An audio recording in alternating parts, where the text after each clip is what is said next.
आज हम बात करने जा रहे हैं भोजपुरी इंडस्ट्री की सबसे खूबसूरत और सबसे हिट एक्ट्रेस अक्षरा सिंह के बारे में।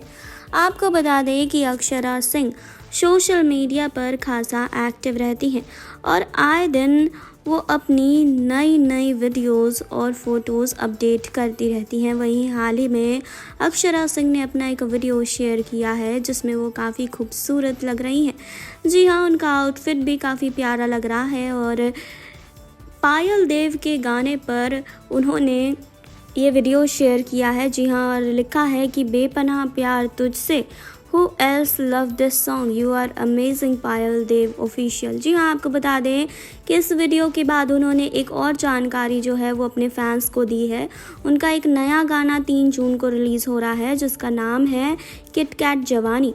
आपको बता दें कि उन्होंने एक पोस्टर शेयर करते हुए लिखा है कि नई सुबह नया गाना जल्द आ रहा है, 3 जून के लिए तैयार हो जाइए, we will rock it won't we, excited for the reels already guys. जी हाँ, तो फैंस काफ़ी ज़्यादा एक्साइटेड नज़र आ रहे हैं अक्षरा सिंह के इस नए गाने के लिए जो जल्द ही रिलीज़ होने वाला है। लगभग 3 जून को इस गाने को रिलीज़ कर दिया जाएगा और फैंस इस गाने को लेकर काफ़ी ज़्यादा एक्साइटेड हैं। वहीं आपको बता दें कि इस वीडियो के ज़रिए अक्षरा सिंह के फैंस उनकी काफ़ी तारीफ़ करते हुए भी दिखाई दे रहे हैं। तो आप अक्षरा सिंह के नए गाने के लिए कितने एक्साइटेड हैं कमेंट बॉक्स में हमें बताइए। जुड़े रहिए हमारे साथ। नेक्स्ट टाइम भोजपुरिया से सुरभि की रिपोर्ट।